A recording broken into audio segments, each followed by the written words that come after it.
Hi, everybody, and welcome to the Jim and Sam Town Square. I'm Scott King. Jim and Sam fans know me from the Forbes articles, and I'm joined, as always, by multi-Emmy Award-winning television producer Chris Cangilla. And this is a bonus episode, a big bonus episode for Thanksgiving week from the Satisfying Podcast. We got Nicole Ryan and Samuel Wood Roberts. We got them, and Chris, it was something. We had booked Nicole. She had something. She couldn't do the show 2 weeks ago. No problem. She was so nice when I reached out to her. It was a great idea to get her. And then, the night before we rescheduled, the night before we do it, she asked if she can have some guy on from her podcast, if we'd want him too. It goes by the name of Sam Roberts. So they were so awesome. I can't believe we got them. Nicole is as legit as they come for doing that and being so kind. And I mean, what were some of your takeaways? I thought it was fantastic. Yeah, it was one of the best. I mean, of course, we had Troy, and Troy was fantastic as well. But to get, Sam and Nicole, holy crap. But yeah, we prepared for Nicole. We didn't prepare for Sam. Yeah. And it was good that we're, very, very dedicated, as everybody knows, Jim and Sam listeners, that we know a lot about Sam already. We really don't need to prepare too much for him. But yeah, it was just an incredible surprise. We had to kind of run and gun. And they were so generous with their time. We even did an extended recording with them and did a whole full length, almost an hour long show. So that's something that we're excited for you guys to share and with us here in a minute. And my take is I really enjoyed listening to Sam sing praises of Nicole because, how she started and you learn about that.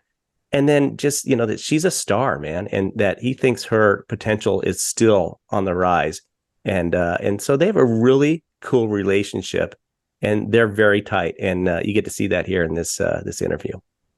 Yeah, absolutely. For sure. I love the gym talk. I love that not just Sam, but Nicole kind of pulled back the curtain and be like, he's funny. He says these things, but he is a great guy. Like anytime he goes anywhere or goes somewhere with people, he makes sure everyone's okay, super kind and generous to everyone. It's not surprising, I got to know him a little bit and certainly sounds that way on the radio too. So that was great.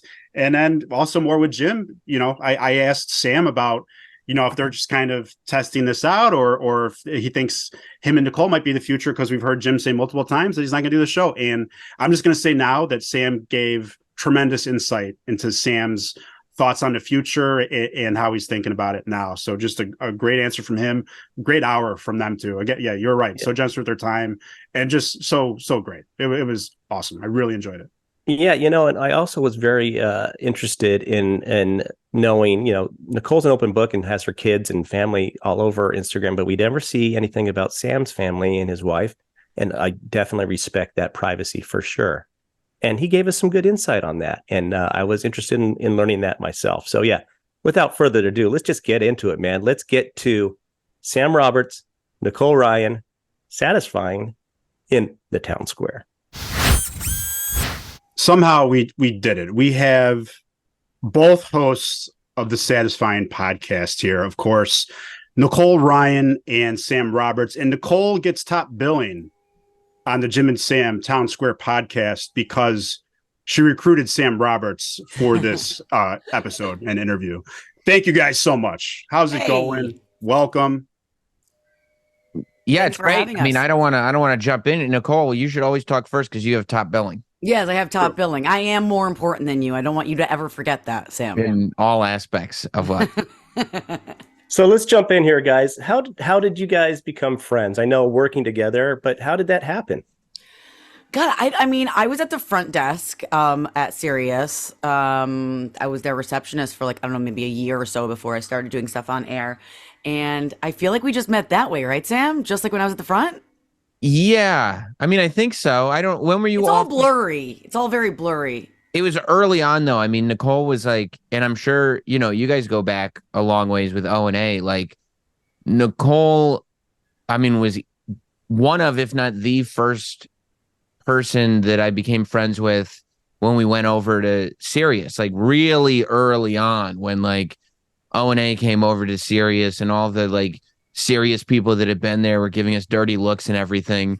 There was just something about like Nicole instantly enjoyed, I think, the chicanery that started happening. I did. The idea that like there was this sort of thing going on that Sirius didn't like, the people who worked there didn't love that we were there, but also we enjoyed the fact that they were upset by it. And I think Nicole enjoyed the whole dynamic of that happening, and I picked up on that pretty quickly. But she fit right in with the whole thing that you guys had Yeah. going on. Yeah. But I did have a love-hate relationship with O&A. Like there were times when like we really like got along, and there were times I'd be on the air doing my show and I would hear that they were talking shit and I would like bust on in. Like I feel like I did that multiple times. Because someone would always text me and be like, they're saying this, and then they would all like cower the second I walked in. Like we didn't mean anything by it. What do you mean? I wonder who could it have been that texted you? Like who was at that show that just loved stirring shit more than anything on the I don't know. I don't know who it could have been. I have no idea. Probably Jim. Yeah. Nicole, is that your personality though? Like you were, that was an intimidating place. Obviously, we've heard Sam and everybody talk about. You have not just the way they could kind of talk to each other or talk to guests, but all the comics that come in, were you just like, hey, what's going on, guys? Like there was no intimidation factor for you ever? I've never really been someone who gets like offended easily, thankfully. And yeah, like I don't like the awkward and the discomfort quite as much as Sam does, but I did appreciate what they were doing. And I appreciate people who do that type of comedy. But yeah, I mean, we talk about it all the time. Like when I first started working there were things that were happening that would like never fly today. Like wildly inappropriate, like people saying and doing things that they should have not been saying to me or doing near me or around me. But I just went with it. I just went with it. I think that's and I think that's why Nicole has gotten along so well in every iteration of whatever we're doing, because I've never met anybody who is just reacting in the moment. There's no sort of thought of, oh, should I be deeply offended by this? Or like, what's the real meaning behind this? Yeah. Or why are they saying? It's just like, oh, they're talking about me. You know what? I better go confront them on this. And like, it's just whatever's in the moment, whatever's happening right now, you're getting a real, truthful reaction. And then she lets it go. And there's no filter, right? Like Sam always says, Nicole, you need to learn to take a beat. I do not ever take a beat. I just react, and whatever happens, happens. It's funny because Nicole, we love when you pop in the show, and it's so great that you guys have started this new podcast, because when you pop in the show, you're doing your other show anyway, and you have to kind of run back. Like, okay, I can only spend some time with you guys, and then it's like hit and run. So it's great to do that. Now, you worked with Sam a little bit during Sam's night show, right? Did you guys do some stuff together then? Oh yeah, he dragged me in until midnight every week. I'm like raging pregnant. He couldn't have cared less. He just was like, you're going to do radio with me because it's awesome, and I don't care if you don't want to do it. So, because imagine how much fun it's going to be. That's what it was always like. Right. That's what he would say to me. It's imagine how much fun. Like you'll be exhausted, and also like it was before my wife and I had kids, so like there was no pregnancy empathy because it hasn't happened to me. So like, what do I don't care. Like you'll be fine. People get pregnant and they do fun stuff. Like I'm sure we'll have a good time. That's the thing that you're not focusing on. Well, it'll be great. And she'd go, well, yeah, but you're on until midnight. So I'll just stay until like 10:30. He was like, nah. But imagine how much more fun it would be if you stayed all the way to midnight. Yeah. And I did. And, we did always have fun. And like, I think we realized very quickly that we did have sort of like, I don't know, Sam and I have a friendship that I don't have with like anybody else in my life, like not even my husband. Like we just have a special connection. We make each other laugh. I don't know, our conversations are unlike anything that I've ever had with anybody else. They just are. They're magic. Nicole, how do he's able to? I'm sorry, Scott. It seems like he's able to pull things out. I mean, you're an open book for the most part, but he still seems to find the little nugget, and pull it out. Always Scott? finds the nugget. Always getting those nuggets. Nuggies. Nicole, how do you go from being at the front desk to on-air talent? It's not a very easy transition that a lot of people make. How long did it take? How did it happen? It took way too long. I mean, maybe like a year and some change. It took way too long. That's not too long at all. Like that's a normal career path for anyone. Like, most people go from front Sam, desk. how long did it take you to have your own show? I mean, are you kidding me? The fact that I was friends with Nicole, even though she went from the front desk, like that's like I'd be ragingly jealous of anybody except for Nicole, because for whatever reason I was like she's the only person that I would ever go, yeah, of course she should be hosting like the biggest morning show on the platform. Like you guys were dumb to keep her on the front desk. I mean, Sam, the thing is, go ahead. I'm sorry. I was just going to say, Sam, I mean, it sounds so corny, but did you recognize her talent? Did you think that, okay, man, she's got it? I've been obsessed. I mean, yeah, I've been obsessed with Nicole from the minute that I met her. Like, I mean, like from the minute that I met her until right now, I still feel like nobody's recognized how talented she is and what her potential is. Yeah, I mean, yeah, I still right now think that people only get like a surface level of like, oh yeah, I get that she's funny, or oh, I get that she's a little outrageous. Like I still think people don't understand what we're dealing with here. Well, Sam, I paid him to say that. Love you. Thank you so much. It was very weird because the whole like XM had been around for so long. Then Sirius starts, and when I got there, that was like pre-Stern, like everything. So it was still building. I think they only had like a couple 100,000 subscribers. So it was like this little rinky-dink place. It was not really cool yet. So I kind of got in there, and they were like piecemealing things together. So like imaging guys would call and be like, hey, can you like raid this sweeper for us? Or can you read this copy for this thing that we're doing? And so I would do that. And then if they had no one around, they'd be like, hey, can you come on this show and just give us a girl's point of view, about this topic that we're talking about? So I would do things like that. And it sort of got around that, like I was willing to, I was there. I wanted to work like in like marketing or like PR. That's like why I took that job. I was not planning to be on the air. Yeah. And then I became friendly with like all these guys and a bunch of other hosts, and they needed a girl for the morning show. So I said, okay, I'll try. I was like, I don't know how to be on the radio, but I'll give it a shot. And now, right? Like that's like, oh, okay, I guess. And now when SiriusXM does, I mean, their biggest media event in years, announcing the next chapter in the company, who's the voice that introduces the CEO of the company? Hey, this girl Big deal. right here. It's a big deal. Nice. Huge deal. So tell us about how Satisfying came about, how you guys kind of thought about it. I know obviously you're friends and you love doing radio together. Tell us a little bit about that, Sam. Well, we've been talking, we've never stopped talking about doing stuff together. And it's always been like, yeah, at some point, like even when we were doing the night show, I mean, before the night show, right? When it was like the after show and it evolved into me doing Friday afternoons on O&A's channel, it was always sort of this thing, me, Nicole, and Who Kid. That's always been the trifecta. Like, a couple weeks ago, I saw Who Kid in the lobby, and it always goes back to like, I was like, oh yeah, I'm doing this thing with Nicole now. And he's like, oh, you are? Oh, next time I'm in New York, just tell me. Anyway, like there's just this thing that exists there. But we had been, I mean, it's just always a conversation, right? And the people in our lives, like Nicole's husband is like, yeah, you guys just need to do something together. And my wife is just like, yeah, you guys just need to do something together. And so we were just talking about things we could do. And it got to the point where I was like, look, I have a studio. Like, if you really do want to do something and like commit to the time it's going to take, I'm 100% down for that. And she immediately was like, yeah, I'm 100% down. And real quickly, it was like, let's take a few weeks to just do shows and kind of figure out what it is as we're doing it, and then launch our own thing. And that's what we did. So satisfying. What's up, homie? Also, nobody says faux shiz. Who says it? Like, no one I can't think of one human that would ever let that come out of their mouth like naturally. No, even when it was like the beginning of the faux shiz movement, nobody would have said faux shiz. Right, you do one faux shiz. You don't need a double. Plus, it means for sure. Right. So that's not a for sure moment. Contextually, no.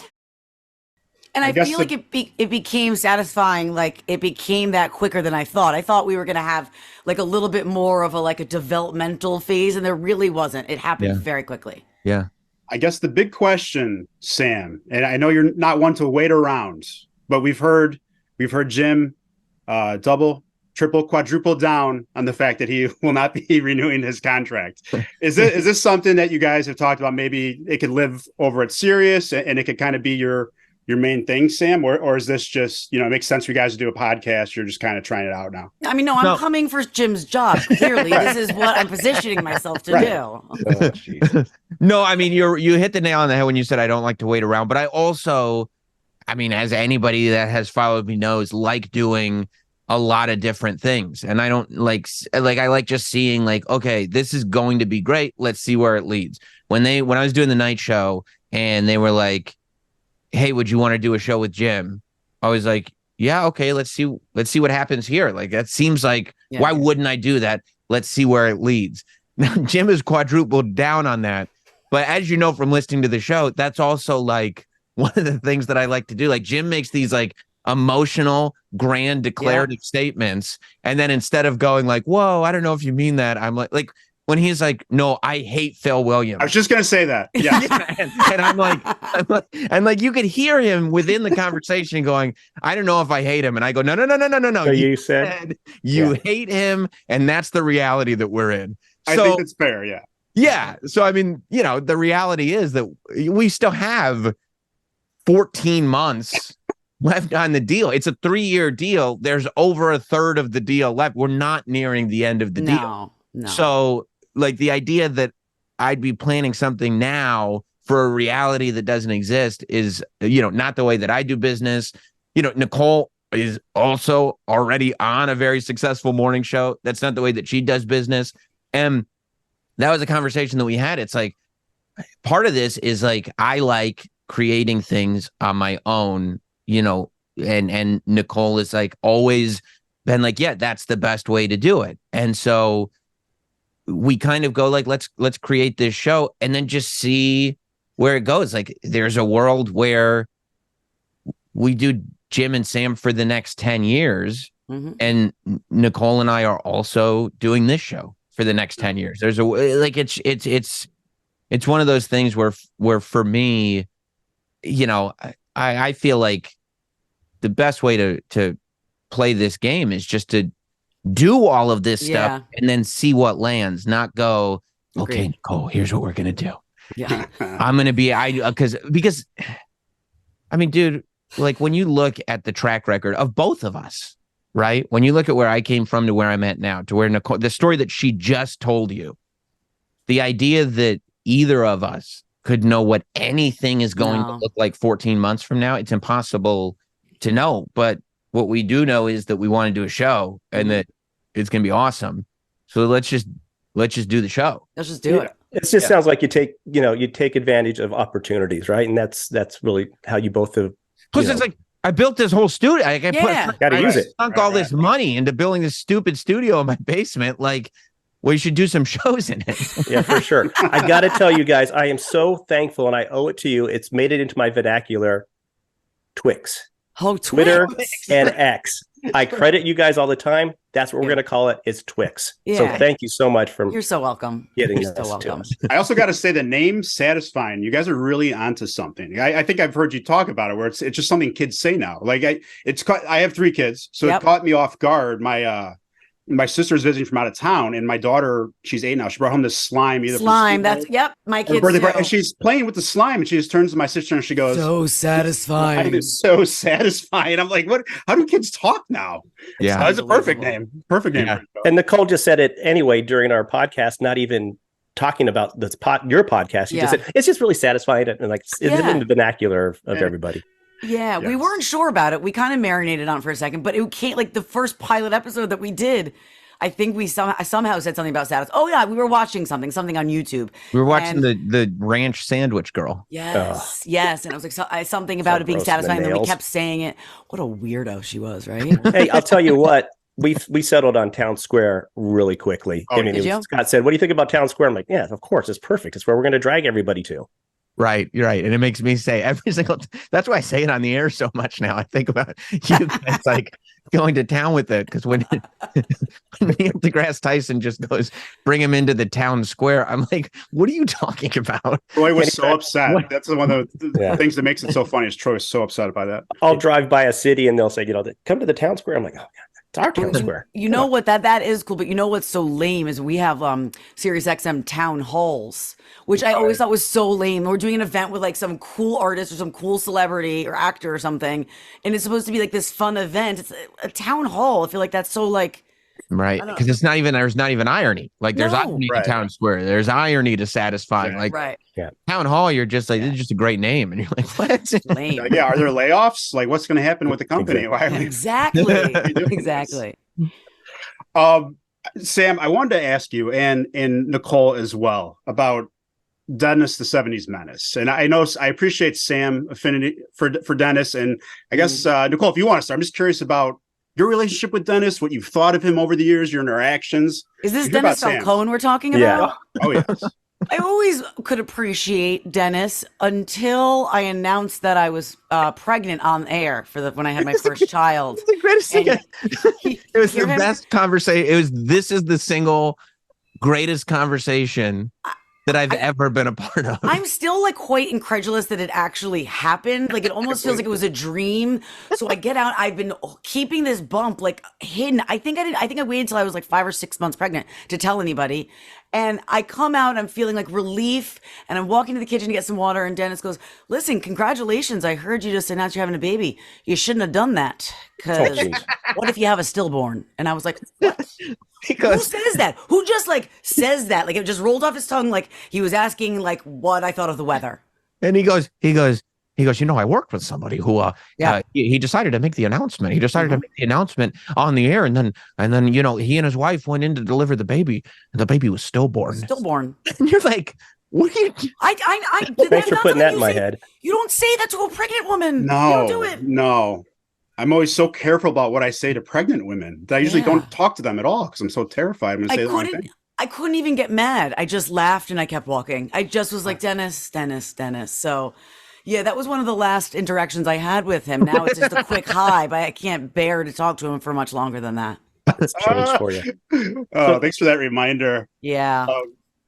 Chris, before you ask your next question, you guys were talking about quite a hot topic on the Satisfying podcast. You guys were talking about obviously People Magazine's sexiest man of the year, Patrick Dempsey, and I don't know if you guys knew this, but we have there's actually a cover boy on the podcast. There's someone who is quite a snack. Chris, do you have a certain visual that you could share? I want to see. I don't know if you have that. Stop That's it me right now. when I was 17. Stop it. Is that like a teen beat? Teen Magazine. I have no words. Yeah, you shouldn't, because it's embarrassing. Thanks, Scott. Oh, yeah. no. That's a framer. I think you should frame that. There's some other. Oh my gosh. And then there's, I thought I was cool for being on the cover of a Fujifilm VHS tape, but There you you just go. blew me out of the water, man. Oh, look at that It's- girl. She's Sorry. all over you, dude. There you go. So, Look you know, at it's trivia. funny because I listened also to you when you're talking to Rich about him being on a Tiger Beat in your other podcast, Nicole. So I was like, fine. Yeah, been in. Yeah, So, yeah, it's no. very embarrassing, but Way it- sexier than Rich, dude. Way Chris, sexier. Chris beat out Superman for that cover. I don't know if you knew that. Yeah, that was the craziest thing. Dean Chris Cain. beat him for that. Dean Cain was in This this is all true contest. with me. story? Yes. Oh, this is all true. Yeah. Dean Cain was in this contest. So when I was following him on Twitter and he mentioned something and I said, well, you know, I did beat you. And I put the little thing I had he goes, where's that from? Because there's a photo of him and I in it too. And he's like, where's that from? What are you doing? I go, dude, you're Superman. Relax. I'm just kidding. Let me have this. Seriously. Let me have this Teen Magazine cover. That's so crazy. So I want to talk to you about the podcast too. And we'll kind of transition into your family, Nicole, because Sam didn't know you're coming, but this is great. We have love for your husband, Matt, of course, but I don't know if you remember this, but this made me laugh so hard. I'm just going to see if I can replicate it. 7. Oh my gosh. You remember that, Sam? He was walking yeah. around with a 7 on his shirt and Yeah. kept on just. Well, he didn't. He bought a new shirt. We were going to like this like swanky restaurant with a bunch of friends, and he's like, "I want to go get like something new, like feel good when I go out." And I was like, "All right." And he comes home from like Bloomingdale's or something, and he puts it on. He comes out. He's like, "Huh?" and it's got a giant 7 on it, but I think he thought it was like supposed to be like this cool like graphic like swish or slash. I don't know. So I couldn't stop making fun of him, and I just kept videotaping him, and he just kept telling me all the mathematical equations that came out to 7. What's 123 minus 116? 7. What's 49 divided by 7? 7.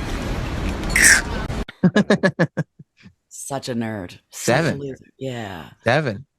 No, but we love your stories. I mean, you really cracked us up recently with the whole Taylor Swift movie night and that debacle. Mm-hmm. Yeah. The car that you got into that wasn't I yours. didn't get into it. I tried to steal it, apparently. Broke into Right. it. Just because it's not locked doesn't mean you could just go into somebody's car. It was an accident. He broke into a And car. then the garbage bags with Keegan putting them down the old chute and incinerating them. The thing Great stuff. that got me there was that Sam was like, I was like, isn't that a crazy story? He's like, it'd be so much better if it actually all got burned in the incinerator. Like, my kid thought he was taking out the garbage. There was laundry in there, and he threw it down the garbage chute. Oh. And all Sam could think of was, it would have been so great if all that got burned up. Like, that's where his head went.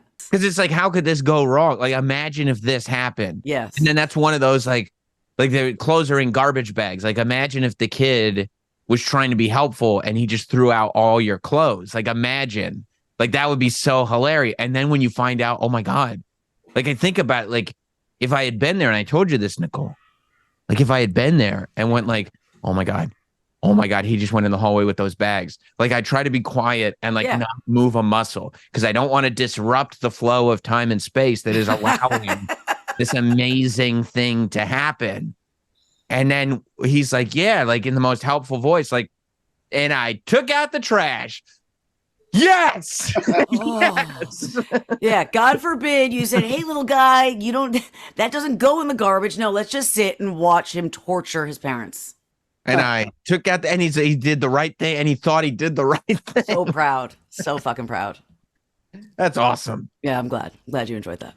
Awesome. Speaking of a family, Nicole, I think I speak for a lot of Jim and Sam listeners when I say that we did not see this Tefft friendship coming. It's caught us off guard, and we just don't know what to make it. We've heard for a while. I feel like at least a year. Sam has said when Travis laughs when they're talking about Matt wants to beat him up, and now everyone's out together having drinks, having laughs. How does this happen? How did this mingling occur? I knew always that Matt Biggins and Travis Tefft needed to love each other. I didn't know that it would turn into this much of a love fest. They were joking in DMs, and then they were kind of like, yeah, let's get together for some drinks. It was kind of a joke. And then all of a sudden we had like a dinner on the calendar. And like, I always loved his wife. I always thought she was awesome. So we made it a date to go out. They left best friends. Like they talk all the time. They're from the same town. They grew up in the same town. They're not best friends, but they're friendly now. I didn't see it coming, and I don't know. It's okay. It's never too late to make new friends, right? That's true. Yeah, but there's also this. I mean, part of it I think is like the Biggins have this like love hate vibe. Like there's just always an extreme, right? Yeah. And it's always either an orgy or a fight ready to break out. Correct. So I think that like the idea, he does want to beat up Travis, but I think it makes him also want to love Travis. Yeah. You know what I That mean? dichotomy. Yes. Like he wants that energy. Like we did a thing with the 3 couples. Yeah. My wife and I, Travis, the Teffts and the Biggins, and we were all together. And like Travis started needling Matt, like the way he does on the air. Like he turned into that snide, like, and he was like, Matt, you really think that? Matt, do you really think that? He was so butthurt. Matt was getting like legit pissed. Furious. Hey, I have a question though on that. Do you think that Travis feels more safe, Sam, because you're thuggish now? You know, people think Such you're a thuggish. thug. Yeah. You're a thug. That maybe you're going to protect him. Might be the thuggish thing. Yeah. I'm a comment I've gotten. I've lived by it. Yeah. You're investing in it for sure. You may be onto something there. I think that might have been what led to Travis's comfort for You're sure. everybody's security blanket, apparently. Yeah. That's true. You protect people. That's true. I'm You're a a very protector. I'm a very comforting force to have around. You are. Sure. You are. I agree. I love the confirmation that the Biggins do walk on that line between violence and romance, and either could happen. Yeah. Right. Mm-hmm. It's always been like that. And it's weird because Sam said it so many years ago, and it's just proves to be true time and time again. Like, we hadn't hung out in a while and they were over and he just was like, yep, see, there it is. It's just always like that. There's this moment where like you're in the Biggins apartment and like you're like, we gotta get the fuck out of here. Yeah. It's time to go. For multiple reasons. Something's gonna happen. I don't know what it is. Something's gonna happen. And like I look at this is our cue. Like, we gotta go because something's going to happen. Well, something usually does, and both of those things have happened. Like, not a true orgy, but there's been like a good amount of sexual things that have happened in this home, and maybe not with just Matt and I. So between that, and there's definitely been fights because we're booze hounds. I mean, he's not wrong. He speaks the truth. Along those lines, it seems like Sam may get up and leave a conversation if it's at his house, I can't right? with that. I can't. So I mean, maybe it's just knowing when it's time to go. Sam, is what you're pointing out. That it's time to go. And you just wish maybe some of your guests would know that it's time to go too. Yeah, like I'm a big proponent of, if you want to avoid step 4, avoid step 1. Mm-hmm. And I tell this to Hot Dog in a professional capacity. Like, he's like, oh, I got to do this, I got to do that. I'm like, if you had just said no from the beginning, then you wouldn't be stuck in this mess to begin with. So like, I'll know, like I'll kind of, in a conversation, go like, okay, I see every conceivable direction this could go. I don't like any of them. You're unbelievable. I think I'm out. I'm done. I'm all set. So if it's somebody else's place, then that's the moment where I'm like, we gotta get out of here. If it's my spot, then I gotta disappear for a bit. Dude, if I was married to you and we had people over and then you just got up, walked away, and went into the bedroom and put your feet up and watched television, I would murder you. I would end you. That is so not okay, and I feel so horrible for your wife. Okay, well, big deal. Okay. I think you should feel like she's a very lucky person. I mean, she is lucky and for many reasons, but that is just not okay. It's just one of the costs of doing business. Well, Nicole, when you go over to Sam's house, you leave the door open while you go to the bathroom. So I mean, it's just you bring things into each other's lives. It happened once, okay? I can't promise it's not going to happen again, but I just I don't know. He's my comfort. He's my comfort. He's comfort. He's your family. He's my family. I literally I was like, all right, I'll be right there. I just got to pee. And I just went in the bathroom, sat down like I was in my house, just like door wide open to the bathroom and to the bedroom that I was in. I mean, anybody could have come in. A kid, Sam, Jess. Sure. I mean, the guard's down. The guard is down. Yeah. Yep. Yeah. If you decide to shower there, just make sure you lock the door. That's all. No, why should I lock it? Don't even. Come on, everybody's welcome. Everybody's welcome. Don't even. I want to ask you both, especially you, Nicole, because I guess we're not as privy to your relationship with Jim as Sam's. I feel like so much has changed for Jim. I think for the better in the past, year or so. What's your relationship been like with Jim over the years? Jim was like oddly not like O&A, where they could be like not hot or cold, but they would like, they were either like torturing me like I was like a little sister, or being like super complimentary, or just being fucking dickheads. Jim was always like he was just always like sort of neutral, always super sweet, always asked like once I had like, how you feeling when I was pregnant? Like, how were the kids? Always asked, like, seems interested. He was always just like oddly sweet to me. And I'll never forget the first time he said something in the elevator to me, and I was like, oh, he knows me. And then I was like, and then I was saying to Matt, who's obviously a fan, I was like, I was talking to Jim today, and I was like, he's like really nice. He was like, really? Like, he just always goes out of his way to chat, and maybe it's not an act, maybe it is, I don't know, and act like he cares about what's happening in my life. He's always been sweet. He's always. It's weird, sweet. like of that. Jim is like the most normal, like well-mannered person. He really is, and he does care. Yeah.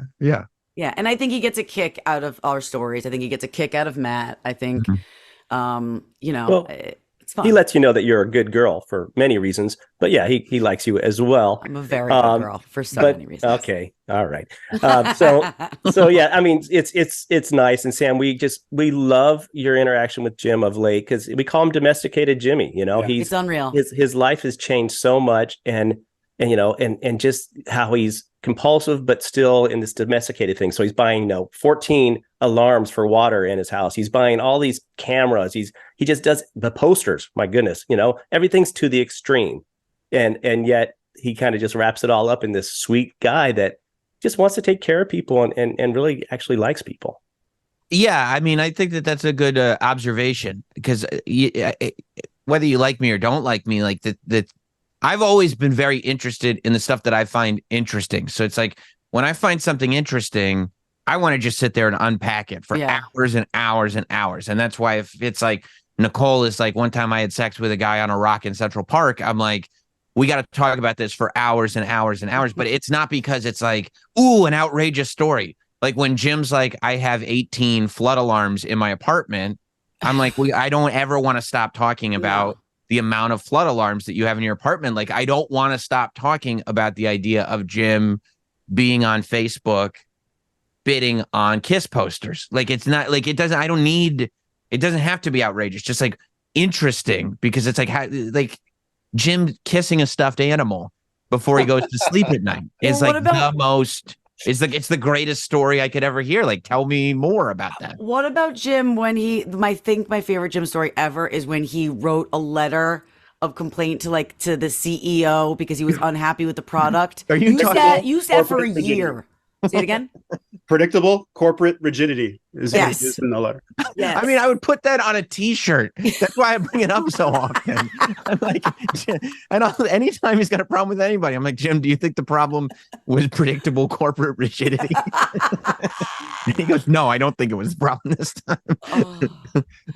Yeah, I mean, it's the idea that if Jim were like, look, dude, for the whole 3 hours today, we really are only going to talk about me writing letters of complaints to businesses. I'm like, yeah, that sounds awesome.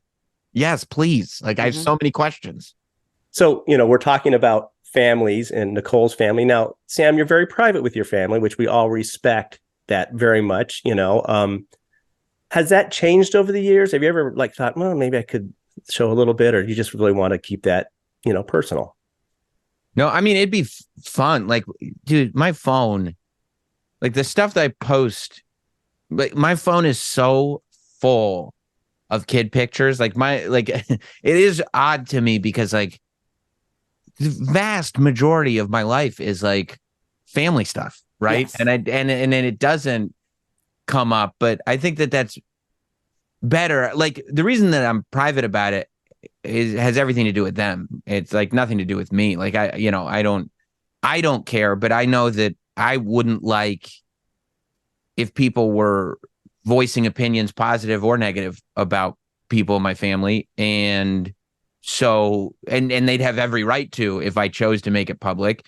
And I also really strongly feel like I don't want them to have to deal with that, right? Like I don't, especially the kids. It's like they didn't sign up for that at all. So, if the kids get a little older and it's something that they want to do and they want to get on social media and they want to start doing stuff, then yeah, for sure. But and I also think that boundaries are a good thing. I like boundaries, schmoundaries.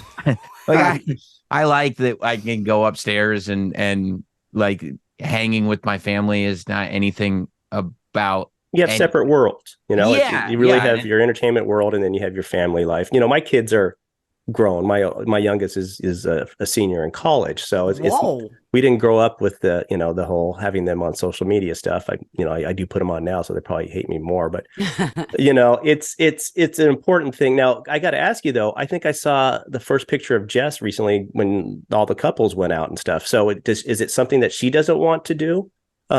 Being kind of on camera more. I think. She doesn't have any desire for or against, right? Yeah, like she's kind of like what ups. Yeah, she doesn't stand to benefit in any way by being more on camera, and she doesn't have that bug where it's like she wants to, and also like just naturally. Yeah. I mean, but and she's not creating a brand or anything. So, but it's not something that she's afraid of, I also feel like with Sam, like when I can see over the years that you've kept all of that very private, that I always thought that was smart because of what he does. Like, I'm on this like family friendly, like bubblegum, like fun channel, like not you guys, but I mean, that audience can be a little intense, a little aggressive, a little insane. And like Sam said, he does what he wants to do and says what he wants to say about people and things. They would then be able to say those things about his family and his kids, and it would do nothing. It would do nothing, bring nothing positive, I don't think.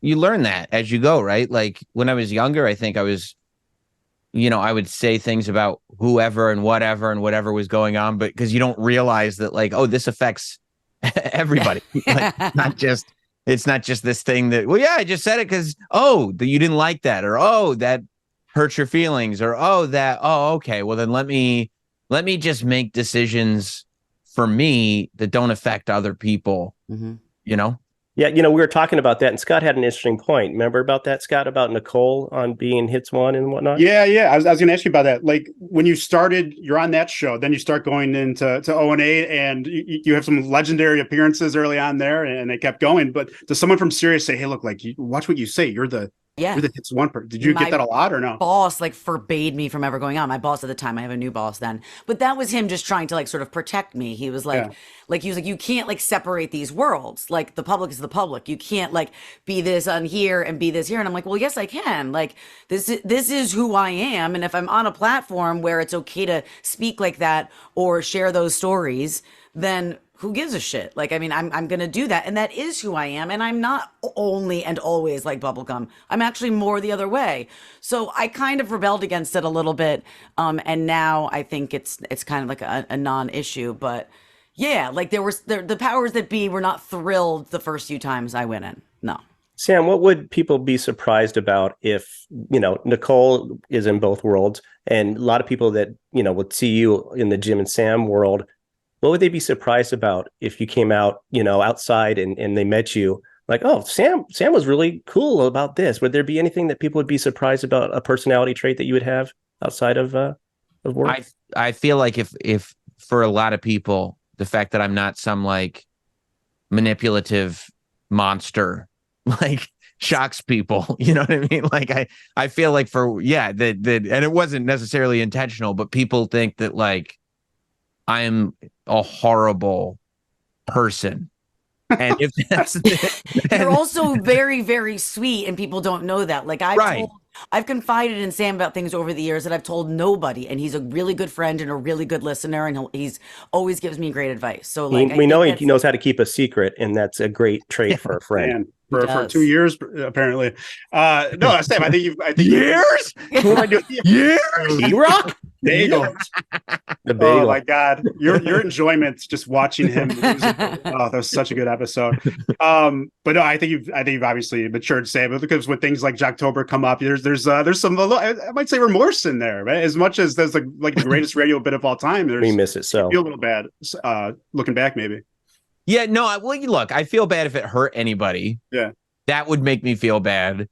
Like, did you ever Jocktober us? Oh, they should have. Why not? Well, but there was integrity to Jocktober. Like, you can't just like Jocktober whoever. Like, you're not just Jocktobering the format. Like, if you're doing the format well, right, and that's the format. Like, you're doing something. Like, the morning matchup never has done things without integrity to what they're doing. Like Nicole's not a hole thing. You always complain about Nicole is not guys, stop, guys. No, right. He's a good time. Like, it's not a dishonest thing. There were many Jocktober shows that I would listen to and go like, it's not here. Like, I have to start from scratch now. It was a very involved month. It was really a lot of work. But yeah, like if it got to the point where it was like disruptive to a person's life, then yeah, I would not want that to be the case. But if it was just like, it's just funny and they're having a good time with it, then, or, whatever, then, that would be the goal. I wanted to ask you guys about Jim's characters, because I know Nicole, your son, is at least a huge Doug Bell fan. Sam, that was one of the things right away with Jim and Sam is like, we're like, oh, Jim's allowed to do his characters, like, going back years, and you guys have been so great with it. But I think the place Jim's at in his life, everything's going so well. But I guess I was a little bummed to hear that he's really not into his characters right now. And is it hard for you not to be like, No, you should do those characters because they're phenomenal. Well, for me, I mean, no, I don't know. I've always thought that like the magic of Jim's weird characters is that like he makes them up and just starts doing them. So the idea of trying to dictate like, oh, they're funny, like, oh, what like I would never try to direct right the character involvement. If it's here, great. If it's not, and like they pop up for seconds at a time. Like Doug pops up all the time. Like sometimes you don't even see it because there's no cameras on. But like there'll be times like there'll be times in the studio where like one of the characters' faces will show up on Jim and then it'll float away. Like, and it's just one of those For things real? like, yeah, He's like thinking of it and he wanted to do it and then he just, right, because he doesn't hide anything. Right. So like I'll see it. I mean, but if it's not there, it's not there. I'm not going to be like, hey, does Lyle have anything to say? Yeah. No, it doesn't. For real, yeah. But are you a little bummed if he kind of like takes a long break? Because I know you enjoy them so much. Is why I'm asking. No, I mean, I always know they'll be back. I'm not. Okay. I guess because I'm so interested in the process, whether they're here or not doesn't necessarily bum me out. Like, I mean, I really think that we're going to end up with a not Sam, Doug Bell sit down. Like, I really do think that will happen. Like, I'm good without that. I'm good without that. Oh, I love it. I need it. I need it. Right. Too. Right. Like I'm obsessed with Doug. I feel like I was obsessed with early Chip, and then kind of I let go of Chip when Chip went to kind of spread his wings. Yeah, he did. He really did. But like, yeah, I'm very, very like I'll text Jim and go like, hey, I'm just watching these old Doug Bells, and like they're everything. These are unbelievable. It's so perfect because I think we've all run into a Doug Bell in the industry. 100%. Where it's exactly, that's why I think you love it so much, Sam. I mean, Chip is such an extreme. It's also just these little like going back to Nicole, when Doug Bell was telling the story of Nicole and getting Nicole to introduce him to Taylor Swift. Yes. And he told Nikki. He's pretty cute. No one calls me Nikki in life, by the way, except for Doug. But then the one, like the pure, like imagination Doug Bell in his purest form is when Nicole introduced, oh, Taylor, you know Doug. And she's like, hey, who are you? And then Doug, oh, I'm Doug Bell. And then Nikki's like, you said you knew him. Like that's the moment that I live for. Like, why would you said you knew him? Why would you do that? Because that's the guy. Like that's the essence. That's the guy. Yeah. That we all know, the mooch, the kind of lead. Yeah. Oh yeah. I mean, I know. Yeah. And it's funny because I think Jim, I think what I appreciate about Jim, and I think you do as well, is that it's his creativity. I mean, Jeff, the fireman, master of fish. What the hell does that mean? And it's just so brilliant. it's out there, and it's just that's what we love most about it because his characters are out there. So maybe some of them might slip away, but I know we'll have more. I mean, we had Ramesh for a brief second, so there'll be more. And he's not bluffing like he does. I will see characters in their form, like if we travel or something. Yeah. Like I'll meet a character in an elevator that you guys won't meet for 6 months because it's not really fully formed yet, but they're always there. Like, Jelly's around, you know what I mean? He's always there. He can't help himself. They live within him. Right. So yeah. And I mean, that's what I love about like Jeff, the fireman, master of fish, is that he'll announce early in the show, oh, I've got a costume. Oh, you guys are going to lose your minds. Oh, it's going to be the best costume. And it's something, but you just have no idea. Like knowing Jim, it could be the most elaborate, like he could come in full Gene Simmons demon regalia or like the worst, or just the most random Adam Sandler fork boy or something with forks out of it. You have no idea what it's going to be. And it's really fun. Nicole, what's your stance on holding grudges? I'm a big, massive grudge holder. Clearly, you know that. I've always been like that. I can't help it. I got in a massive fight with Matt last night, and he texted me when I was in the studio this morning and said, "Could we just start fresh and just like have like a nice weekend?" I went, "Absolutely not." Yeah. No, It I'm just not takes done. him. He'll get in the car and start, road raging in it, and you'll just videotape it, and then we're off to the races. I'm leaving when she right after texts- this. I'm screwed. Text a link to divorce.com. Exactly. Yes, I did Just to that. scare him. Just to scare Just him. to scare him. It did scare him, and now I can't get them to stop sending me emails. By the way, have you seen, Nicole? We haven't talked about this, but like, have you seen the comments that get left? Because like, I try to hashtag and title those clips that we put out with like stuff that'll hit different algorithms. So it's like people who don't know us at all will find these stories, and like there are like incel dudes that like have found that story of you threatening divorce and like called you a sociopath and all kinds of stuff. It's Oh, fine. jeez. Good for them. I probably am a little bit of a sociopath. That's the level of cool. success that maybe Scott and I want, but don't want. We don't Come need here, that. leave me. I got to ask you guys or tell you something that's special to your heart, Sam, and I know maybe it's special to Nicoles as well. But you were talking about traveling, and I don't know if you saw this, but I just traveled recently. Sam, can you see that? Hang on a Wally? second. Oh, that's awesome, dude. That's like when people go like, I would For like, my co-host. oh, dude, Wait to get that. Who's Wally? I would honeymoon there. Like that's like I don't care about traveling. If you were like you have a week off and it's a week off from everything, like because people, it's so funny when I get messages because we're off the show for a week and they're like, "You guys are so lazy," and I'm on the brink of a breakdown because I'm working so much. Yeah. When the show's not on, I'm like, yeah, I guess that's a problem. But if it was like you have a full week, nothing to do, like you can do whatever you want, it would be 100% taking a road trip to Wally's and then just driving home. Like that's all that I want to do.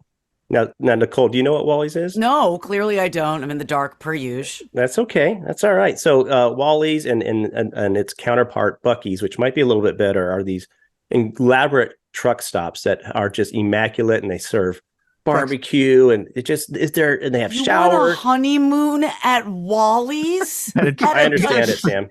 I understand. You got to Google this place. It's the most, because I've been to a Buc-ee's. Like when I went to Dallas for WrestleMania, like on the last day, I was like, okay, I know there's a Buc-ee's in Texas. I've never gotten to go to a Buc-ee's. And it was like 45 minutes out of the way. I was like, maybe I'll go on the way to the airport. But it was literally, you have to pass the airport and go another half hour. And I go, yeah, that's on the way to the airport. I'm going to the Buc-ee's. And there was a Raising Cane's right across the street from the Buc-ee's. I was like, this is literally paradise. But there's only 2 Wally's locations, I believe. And so I've never gotten to go, but they look, because I love truck stops. I love convenience stores. They're my favorite type of stores. Loves Is a a convenience. glory hole. He just loves all No, it's that not a fun sexual. stuff. It's not. It's for the sodas, for the Fago, right? Dude, because the Wally's, Nicole, they got this wall. I've only seen photos. I've never seen it in person, but they have this wall of fountain sodas where it's everyone that you could think of. In and it's Coke and Pepsi. It's not just one brand. That's special right there. See? That is special. All right, so you need to take me on a date there eventually. To why? I think it's like right. Isn't it like in between like St. Louis and Chicago or something like that? Yeah, it's in between. Yeah, Chicago and Bloomington Normal, where Illinois State University is, and that's why I was down there. So That's I drove right by Pontiac, and I thought every time I see these things, I think of you guys too because I like them. Funny. That rules. Speaking of special, and after this, we'll let you guys get on with your day. This has been awesome. Thank you so much. Nicole, I don't know if you've had a chance to meet Coop yet, but Sam, I think you guys are very taken with Coop. I think despite some mental hurdles he may or may not have, you guys really enjoy his brand of humor and what he brings to the show. Is he working for you? He's our intern. Ah. He's the best. Like I just love I love genuine human beings who are not like, again, like with Nicole, like that don't have this sort of, okay, I'm going to think of something interesting to tell the guys. It's like, I want to just talk to you and get exactly what's in your brain. And it's like, that's what I want. Like whoever you are, I want to know exactly what's in your brain right now. Don't try to tell me what I want to hear. Don't try just And Coop Let me is know killing how it. He's Coop's killing the game. destroying. Like I actually sent an email to the guys because I had recently I was doing the show without Jim because he was traveling, and it was no co-host. There's just me and the guys, and they were all great. And the fact that like we can do a show where like Mike and Travis and Troy all step up to the point where it's like the show is just moving. It's amazing. But like not only was Coop so good on that show, but it's these little things that I noticed while I'm doing it. I was interviewing Steve-O on that show, and he said something, and I don't know if it was an accident or Mike did it on purpose, but he gets credit for it regardless. Somebody left Coop's mic on. And so Steve-O said something, and you heard a Coop giggle while Steve-O was talking. And like, as it was going, I was like, that's fucking awesome that Coop's giggle was just in there. Like, I love that somebody left Coop's mic on, and because the Coop giggle has become a thing. I think What does it sound like? Do it. It's just like a high pitched. It's not even the sound of it. It's just that you know exactly what it is. And it's authentic. Exactly who made it, and he doesn't laugh at everything. Okay. And he doesn't laugh at things that everybody else laughs at. He only laughs at stuff that specifically he finds funny. And so when you get the Coop pop, like it's fun. I feel like, and you guys can probably speak to that more than I could. But yeah, For sure. I have two little quick things before we let you go. One's on Coop. He does the stand up, and I really want you guys to either go to a show or videotape it or something and break it down. I mean, that's probably hard on Coop, but I think he might be up for it. So if that can happen, that would be great. And the second thing is, Sam, you get a lot of grief from leaving the room if you're entertaining guests, if you're bored. But I think it goes back to what you just said. It's the authenticity of the person you're talking to. If they're talking about stuff and they're just filling time, you're done. I told Nicole, we go out, and her husband, Matt, who I've known Matt Biggins for years and years and years. Yeah. Like, we know each other very well. We know what each other's interests are. Like, we know who each other are. Like, we get along great. And he starts having like small talk dinner conversations with me. At him. I wanted to set the restaurant on fire. I was like, what are you doing? Like, why? It's me. Yeah, like I hate small talk restaurant conversations. Yeah. Like, if we're not hitting on something quick, then, maybe this isn't going to happen. But when somebody I know starts doing it, I'm like, are you a psycho? What's happening here? Yeah. Why are you doing this? And it is. You're right. It's very inauthentic. I don't understand it. Well, it's because you're a chocolate chip muffin guy. That's why. There you go. That was the thing. Like, people are like, Sam's a dick. You can't even talk to him about muffins. You can talk to me about anything. But when you go, I didn't know you were a chocolate chip muffin guy. It's like, what are you talking about? Like, I asked, first of all, who doesn't like, who would sit there and go, well, if there's one thing I don't like, it's a muffin with chocolate chips in it. Zero people. Zero. And it doesn't, I asked for it one time. And now why are we talking about it? Exactly. Right. Like, just bring me the muffin, dude. Why? This isn't a conversation. Thank you guys so much. This was awesome. Appreciate both of you joining us. Everyone needs to check out the Satisfying podcast with Sam and Nicole. And thanks a lot, guys. This is great. Sam, we appreciate every time you mention our show on yours as well. So thanks a lot for all the support. I really appreciate everything you guys are doing. I think you guys do a phenomenal job. And I think it elevates what we're doing. The fact that anybody would want to like talk about it and break it down topic by topic is very, very flattering. And I really appreciate it. Well, we thank you for entertaining us for years. And Nicole, I mean, you brought Sam in here. So, I mean, my goodness, we were just impressed to get you, we're thankful to get you. We had Troy. Troy was fantastic. We've reached out to others, gotten some Heismans, no, thank you. Yeah. But you've given us the okay. And then you bring Sam. It's been fabulous. And I can't thank you both enough for joining us in the town square. Thanks for watching and listening to the Jim and Sam Town Square. Please remember to like and subscribe and turn on that notification bell, not dog bell, so you don't miss an episode. And if you're just listening to the podcast, please leave us a 5-star review. We really appreciate it.